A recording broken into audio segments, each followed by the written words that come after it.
Baik, terima kasih kepada rekan Fes ya.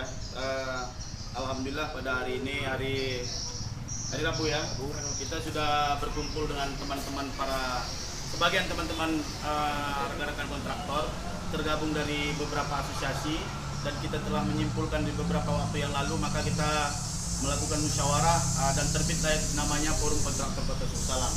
Nah, sejauh hari ini kita sudah menyurati pemerintah Kota Sumber Salam dalam mendengarkan penjelasan ataupun meminta audiensi untuk mencari solusi tentang kegiatan tahun anggaran 2023 yang notabene-nya sudah terdaftar dalam hutang perwal kewajiban.